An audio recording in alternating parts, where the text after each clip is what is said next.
Hello everyone, welcome to another random tutorial. So in this tutorial we are going to talk about how to configure the TensorFlow Object Detection API. So TensorFlow Object Detection API is like a software framework where we can use a pre-trained convolutional neural network and we can perform object detection. So these object detection APIs, we have like several other object detection APIs as well, like YOLO, Keras RCNN. But in this tutorial, I will focus on only on TensorFlow Object Detection API. So we will see how the object detection is performed in TensorFlow Object Detection API. Then we will move on to the practical implementation part. So before going on to the tutorial, if you are interested in learning machine learning, deep learning, image processing, data science, and any related fields, please subscribe to my channel. I'm going to bring you more interesting tutorials in the future. So now we will move on to the implementation part, and first we will get the introduction to the TensorFlow Object Detection API. So TensorFlow Object Detection API, basically, as I mentioned last time, it uses some pre-trained convolutional neural network. So this API is a software framework where we can use any kind of a pre-trained CNN and perform object detection. So in TensorFlow Object Detection API, we can use this kind of pre-trained neural network, and we can download it from the internet and use it in our program. So this is like some of the models that we can use, some pre-trained model that we can use. And here, when MAP is higher, the accuracy of the object detection is also higher. So now you can see we have some accurate pre-trained models shown here, but for this implementation we will use the SSD MobileNet version 1, and it is the most fastest model that we can use, but it's less accurate, but it's quite good for our application. But we can use this kind of a model, but it's quite slow, but the accuracy and the precision of the predictions is higher compared to other models. So we will quickly go through how this object detection is done inside the TensorFlow Object Detection API. So basically, it's going to first, when we are going to input the image, it's going to segment using an algorithm. It's going to segment the image to small parts, small rectangle, let's say. Then thereafter, each segmented rectangle will be applied to the neural network and the predictions will be taken. Then thereafter, at the final step, the overlapping rectangles, the overlapping bounding boxes will be considered. So this is called non-maximum suppression, where we are going to neglect all other detected objects and only the overlapping parts will be considered. So when overlapping rectangles are there, that means a confirmed object is there. So then it's going to neglect other detections and get the overlapping detections by using some threshold values actually. So the SSD MobileNet architecture is shown here. For this example, we will use the SSD MobileNet since that's the most fastest model available that we can use for TensorFlow Object Detection API. But if you are interested and if you have like a good GPU in your computer, you can use some advanced models, more accurate models like FastRC and Inception, right? But for this example, I'm going to go with the SSD MobileNet. So this is the SSD MobileNet architecture. So you can see this is a convolution type neural network, and this convolution type neural network will take a 300 by 300 color image as the input, and the output will be basically the detection category. I mean, what's the object, whether it's a car, it's a bicycle, it's a person, like that. It will give the category, the detected category of the object, and also the bounding rectangle parameters like xmax, xmin, ymin, and ymax. Those parameters will be given as the output. So mainly it's going to give the category, the detected object category, and also the xmin, xmax, ymin, ymax, the bounding rectangle parameters. Okay, so Now we will move on to the configuration part of the TensorFlow Object Detection API. So what you can do, you can first go to this link, and from the TensorFlow official site, you can download the API from here, right? So you can clone or download it from here. And also after that, what you have to do, you have to install some dependencies. So how we are going to do this?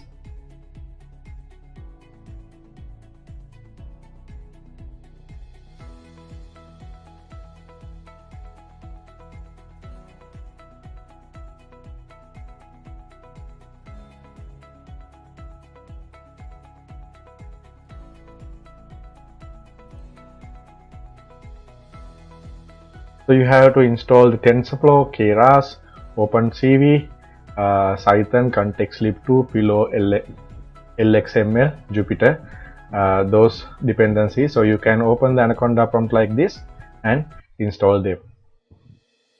Then you can download the materials that I provided. The link is provided in the video description. So you can go to the GitHub repository and you can download these files. Then you can include your materials in a folder like this. So I have mainly the model.master folder, which is the object detection API included here, and the TensorFlow object detection API, the GitHub repository that I have provided. So you can download both and keep in a folder like this. So then what you have to do, you have to copy these three files. So these are the materials, these are the codes that I'm going to use in this tutorial. So you can go to research and you can copy those codes here. So those codes will be copied here. Then what you have to do, I have provided product.exe file, this application. So you have to copy that as well and paste it in the same path in the research path. So you can paste it here as well. So now I have copied these three Jupyter Notebook files and the protoc.exe file. Then we have to compile some proto files. So we need to compile the proto files in the object detection folder. So we have these proto files. So these proto files needed to be compiled before running the TensorFlow Object Detection API in your computer. So you can do it quite easily. What you have to do, so you can open this protocommand.txt and there is a command. Using this command you can directly compile all those proto files at once. You can copy that command in the file. Then you have to go back to the research folder in the model master. Then you have to open the command prompt here.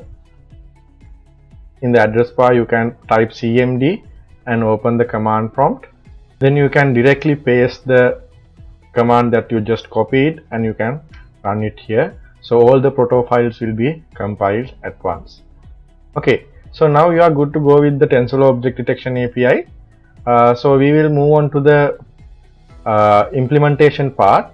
And so I have given the text version of the installation details here as well, so you can follow this as well. So this explains what we just did, the configuration, the files we just copied, and we compiled the proto files and we installed the dependencies for configuring TensorFlow Object Detection API in our computer.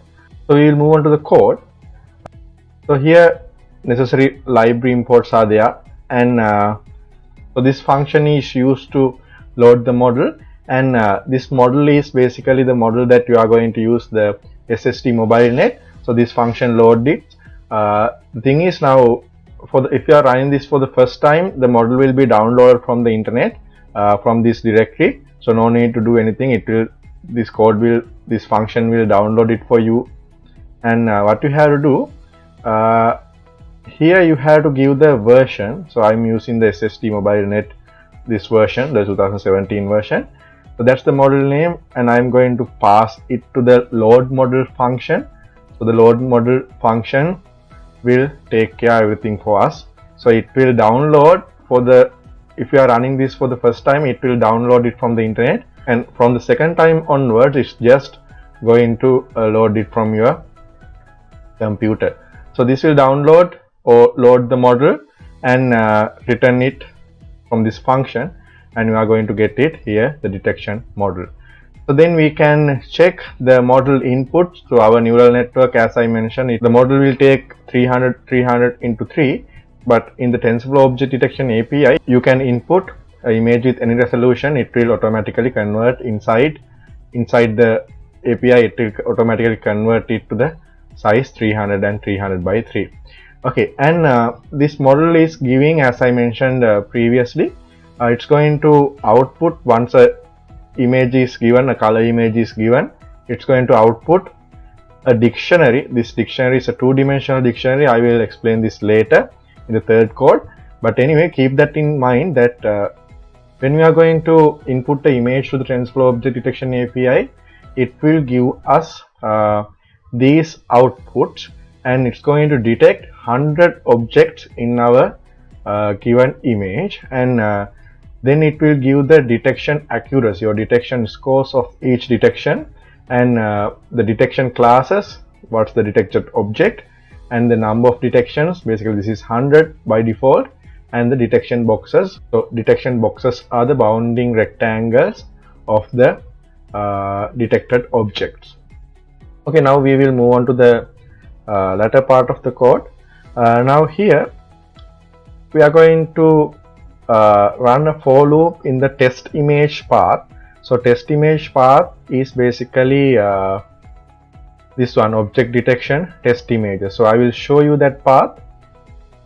Okay, so object detection folder and test images. So here it includes these two images, as you can see. Now what's going to happen, it's going to so the test image paths will be the paths of those two images. Then what we are going to do, we are going to run in a for loop. So you can even add more images that fold and run the code. So what will happen, this will call the show inference function, and it's going to pass the detection model. So you can remember what's detection model.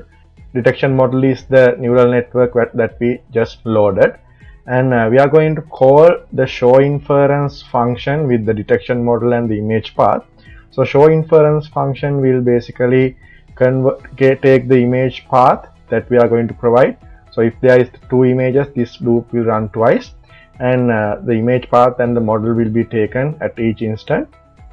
And first the image will be loaded into a NumPy array, then it's going to call the run inference for single image. So the this function will be called, and that function is going to take model and the image as the input. So note that this is the physical image, not the path. So when the path is given, we are going to load the image into an NumPy array. So then it will give us an output dictionary. As I mentioned earlier, this output dict contains information of 100 detected objects.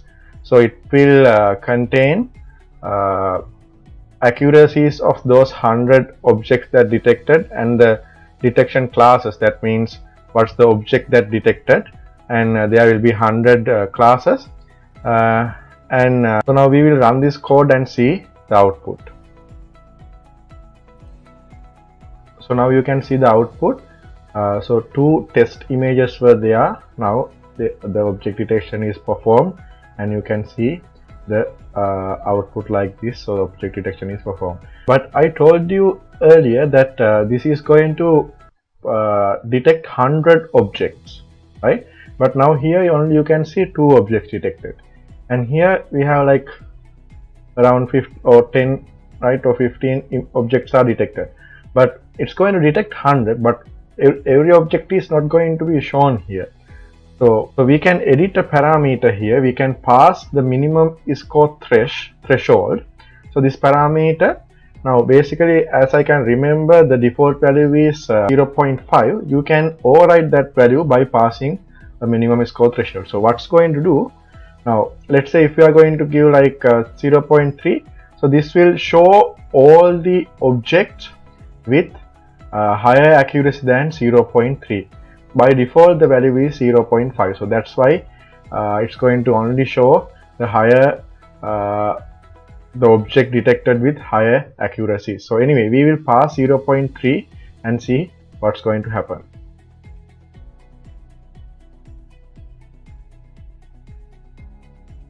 So it's not going to do that much different, but anyway, let me pass 0.1. Yeah, so now you can see now the objects are detected with low accuracy. So this is going to detect all the objects more than 10% accuracy. So you can see some false positives are here. So you can edit those parameters, and the line thickness also can be edited here, right? So let me give 2.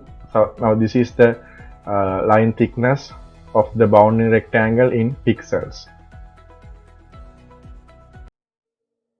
right? So we can modify these as we want, right? Okay, so this is the basic usage of TensorFlow Object Detection API. Now if you are going to use this method, you can't customize that much. What you have to do, you have to include your testing images to the path given, the test path, this one, object detection test images. So you have to include images there and get the predictions.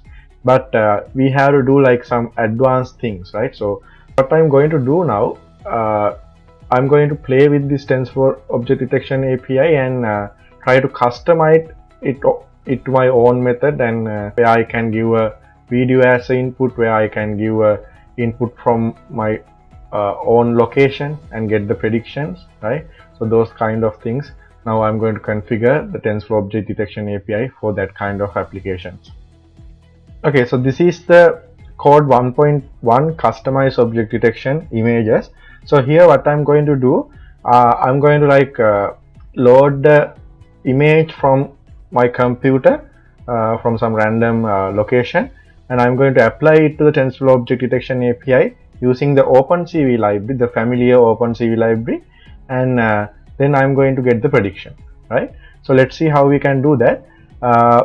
So I'm going to just remove this one, and I'm going to import the OpenCV module. So then an image will be loaded using cvd.imread, and I have to give the path here. So I will copy a path from my computer,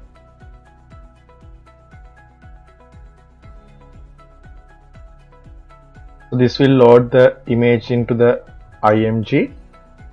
So then I'm going to pass the image to the show inference function, and the detection model should be passed, and I'm going to pass the image here. So we will run this code and see what's the output. So now there's error. Now I'm going to pass the image, but earlier it's going to take the image path, right? So I'm going to pass the image object now, so it's going to give an error. So what I can do now, earlier earlier it was the image path to be passed here, then the image path, the image will be loaded from the path and it will be saved to image np. So now no need to read the image from the path and load it here. I can directly give the image to the image np. So now we will see the output. Yes, so you can get this kind of output. Now there's a small issue. Now you can see a color difference here, right? So this is not the normal color, right? So the issue is OpenCV module deal with BGR images. That means when image is read into the OpenCV as a OpenCV image object, that will be loaded as a BGR image, but the TensorFlow Object Detection API inputs RGB images. Now that's why there is a color difference here. So what we can do, we can overcome that issue by converting this image from BGR to RGB. So I'm going to perform it here. cv2.convert color I'm going to convert this image into a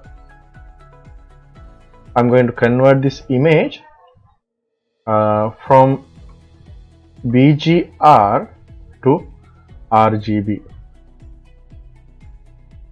Okay, so now we will see the output.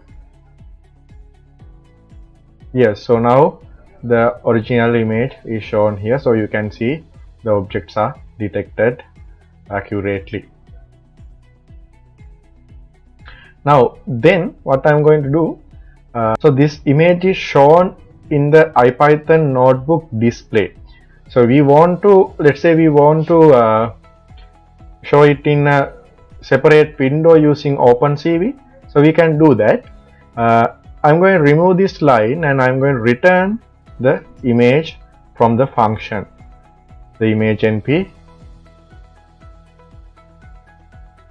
from here. So now this function returns the image and we can take the return object from here. Then I'm going to show it using the cv2.imshow method img like this. Then we can wait using the wait key. I'm going to wait infinite until a key is pressed. Once a key is pressed, all the windows will be destroyed.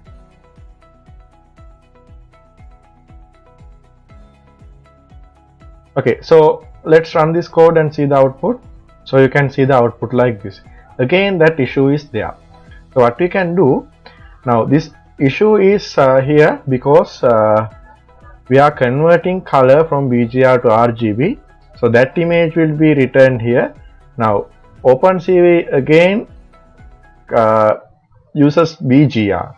Now we are going to convert a BGR to RGB, and here there is a RGB image. So when we are going to show it, it will be shown as a RGB image. So the colors are changed. So before returning it, we have to convert again it back to the BGR form. So what will happen here, I'm going to perform the object detection with the RGB image. After the detection is done, I'm going to convert it back to BGR and return, so it will show nicely in the color. I have run this code first. Okay, so you can see the output with the perfect colors. Okay, so that's how you can configure, you can modify the TensorFlow Object Detection API code to load the image using OpenCV and perform object detection and show using the cv2.imshow command. This is the general method that we are using. We are quite familiar with OpenCV library, so that's why I just modified it to use OpenCV library together with TensorFlow Object Detection API. In the third code, I'm going to perform object detection for a video, and this will be quite interesting. So I will show you how to configure the TensorFlow Object Detection API for a video and how to then do some customized object detection from the TensorFlow Object Detection API. So now I'm in the code 1.2 customized object detection video, right? So the same code is here. Now I will copy the modified code from the last code and I will paste it here, and also here I'm going to modify import cv2, and I'm going to create a video source cv2.video capture. You can use your webcam as well. So if you put 0 here, that will use the default webcam, but I'm not going to use the webcam. I'm going to use a video file in my computer. I'm going to just copy the video path. So this video playback.mp4. Then I can run an infinite loop here while true, and inside the infinite loop I'm going to read frame by frame from the video source. cv2 dot video dot read. Then we can pass the, I'll copy the code from the last code. Then I'm going to pass it to the show inference. The image and the detection mode will be passed here. Then we can include the wait key of 1 millisecond, let's say. So this will show frame by frame. Then if I'm going to take it to K. So if you are going to press the escape key, 27 is the ASCII value of escape key. So once the escape key is pressed, the loop will be broken, all the windows will be destroyed. So we'll run this and see.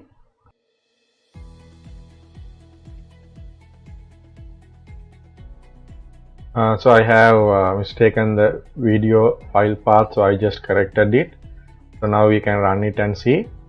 Here I forgot to add imshow, cv2.imshow, otherwise the image will not be shown here.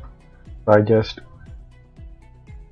I'm just going to add it and run it again. Then you can see this kind of output. So this is just a video from my computer.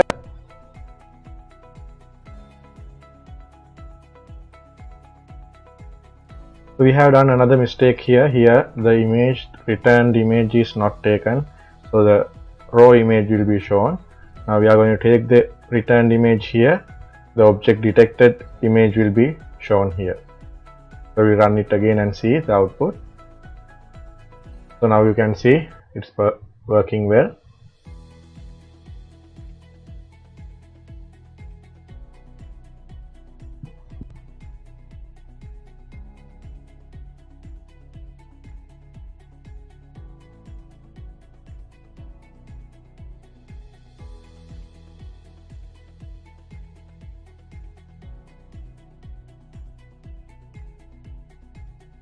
Okay, now it's detecting objects perfectly well. Now let's say we want to customize this and we want to use it for our own application. So I'm going to show you an example where we can customize this and to do our own kind of a detection.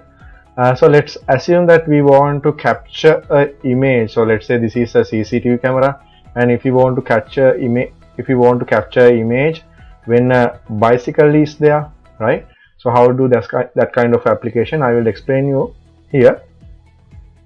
Before going on to that, you need to understand the output dict. So the output dict is the output that given by the TensorFlow Object Detection API when an image is passed. So this output dictionary contains mainly 3 keys. Actually there are 4, but the 4th one is not important here. So we have 3 main keys in the output dictionary. So the first key is detection scores. So this under detection scores keys we have an array. So this array contains the accuracies of the detected 100 objects.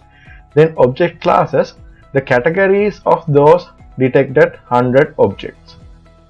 So the detection boxes contains the bounding rectangle of those 100 objects detected. The output dictionary, so the key detection classes, as I mentioned, it will contain something like this: the category of the detected object, the 100 detected objects, right? So now this is just giving a number.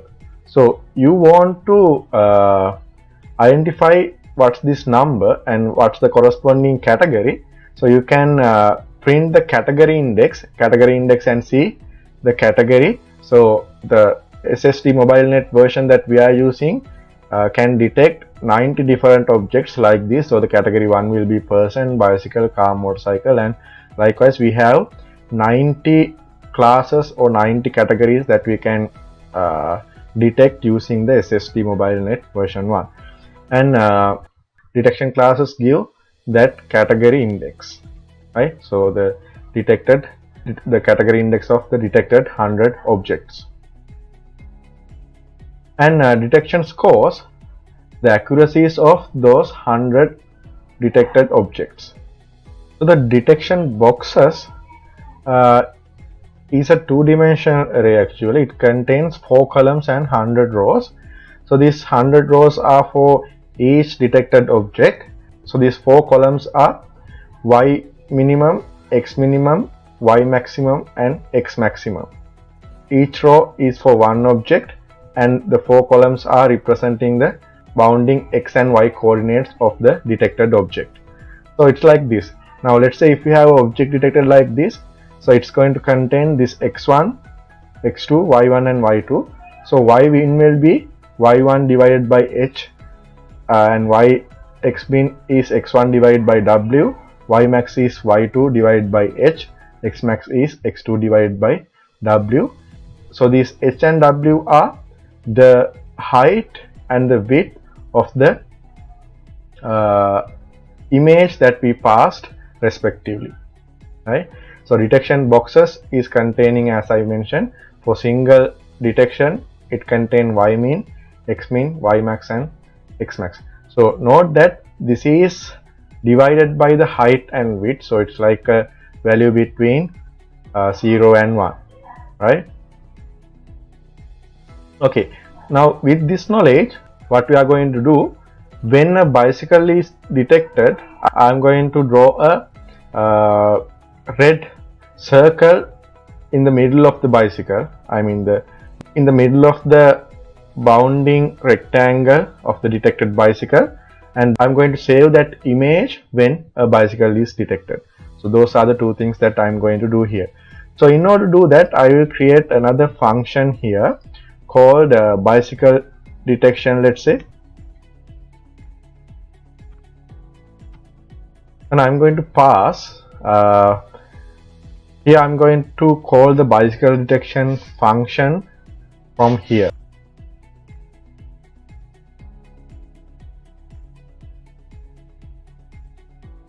So these functions, the image np will be passed, and the detection classes and the detection scores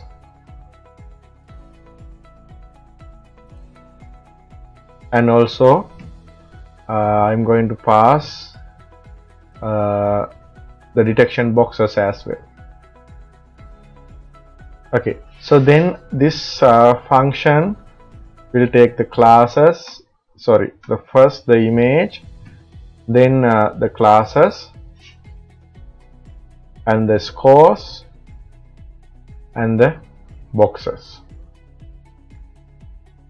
Now you can see, so this is going to perform, this is going to detect 100 objects at once, and you can see the detection scores are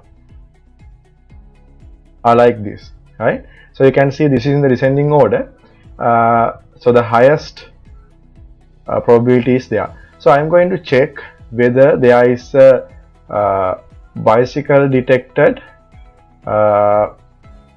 in the first 10 detections. So we can do that simply using a for loop for I in range 10. I'm going to check whether there is a bicycle detected in the first 10 objects.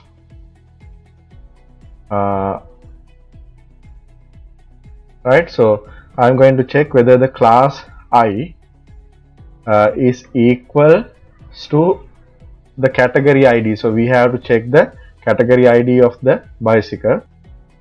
So you can see the category index for bicycle is 2.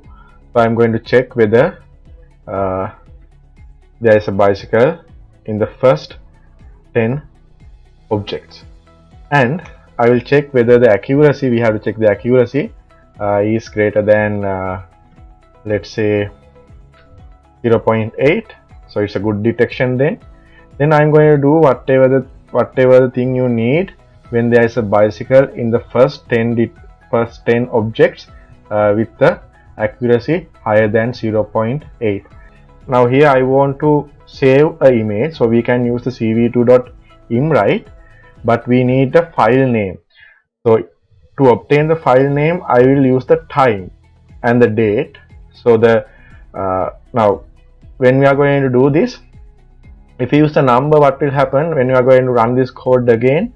The images will be replaced. So I will use the time and the date time module and save the image using the date and time at the moment.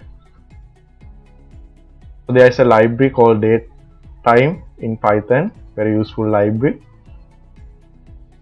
Then I can take the date like this. I will just copy it and paste here. I have to get it here. I have to include it here. Yeah, so we are going to record the time. Now we are going to take the time as a string in this format: date, month, year, hour, minute, second. Then we can create a file using file name using this date. We can do it like this. So if a bicycle is detected, I am going to create a path etest. Date string is this one .jpg. So the file will be saved in the form using the file name in this format. Then I'm going to save the image, right? So we'll run this and see the output. If a bicycle is detected, it's going to save the image at that moment. Okay, before running the code, I need to do a small modification here. This should be from date time, import date time, and here I'm going to modify this path, since this is not the path and this is the path actually available. And now we can run it and see the output. So we have to wait until a bicycle is captured in the frame. I think the thickness of the bounding rectangle is too much, so next time we will change it. Now there's a bicycle. Let's see. Okay, it's captured. So wait until it's passed from the frame. Okay, so now we can check the folder whether the image is captured or not. So you can see in the folder the images are captured when there is a bicycle, right? So our attempt was a successful one. Okay, now as I mentioned, now the image is saved successfully when a bicycle is detected. Now I want to draw a circle in the middle of the detected bicycle. Now no use of doing this, but I want to show you that we can access the bounding x and y coordinates of the object detected, so we can do whatever things we need in the future. So you can see, I mean, we can use it for advanced applications, so we can get the bounding points of the detected object. So in order to do that, first we need to get the bounding points xmin, xmax, ymin and ymax. So please make sure that you can recall this figure. So this is the xmin, this is the xmax, this is the ymin, and this is the ymax. And the ymin is taken by dividing by y1 by h, the height, right? And also x is divided by dividing the x1 and x2, xmin and xmax are obtained dividing them by w. So this is converted into a value between 0 and 1. And detection box for each detected object contains ymin, xmin, ymax, xmax respectively. So what I'm going to do here, when a bicycle is detected with a greater accuracy than 0.8, that means 80% accuracy, greater than 80% accuracy, I'm going to get the xmin, xmax, ymin and ymax parameters, I will include the code here. Then using ymin, xmin, ymax and xmax, we need to define a center. So you can see we need this point. So this will be xmin plus xmax divided by 2, ymin plus ymax divided by 2. So I am going to define the center x and y coordinates. So x will be, I am going to convert it to integer, x min plus x max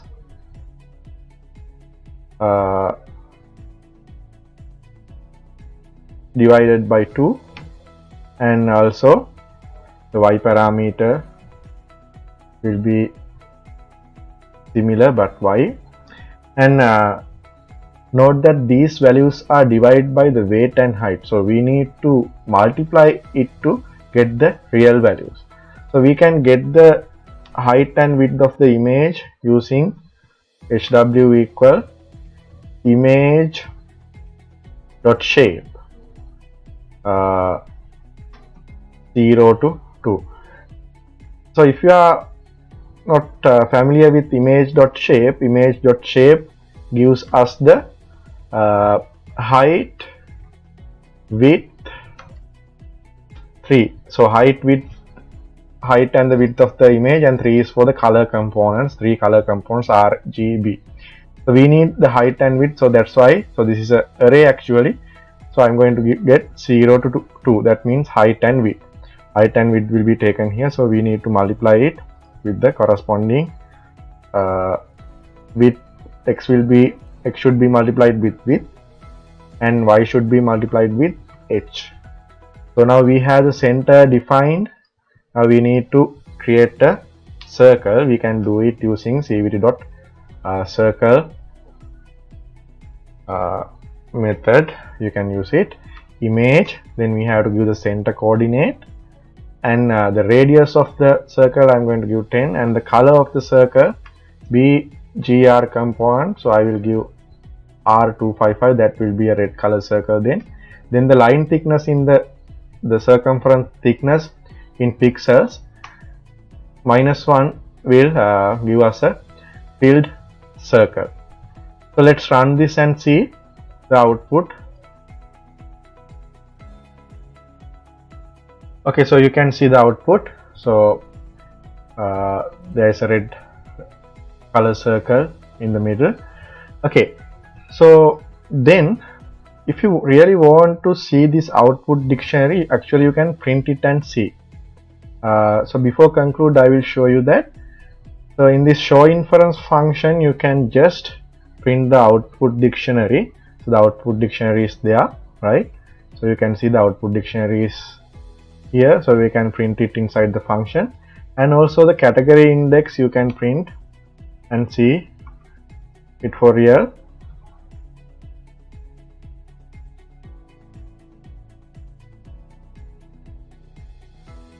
So now you can see the category index and the output dictionary is printed for each frame. So please check this and see whether the correct results are there, so you can make sure yourself. Okay, so that's it for the tutorial. So I think you got an overall idea about the TensorFlow Object Detection API, and the most important thing is now you know how to customize this and use it for your own application, right? So how to integrate OpenCV with this, and how to integrate a video, and how to get predictions from a video, and how to access the bounding coordinates of a detected object. Now this is the important thing. When you are doing these kind of things, you have to have the ability of customizing these things for your application. So again, if you are interested in learning these things further, please subscribe the channel. So we will meet again with the advanced tutorial. Thank you very much.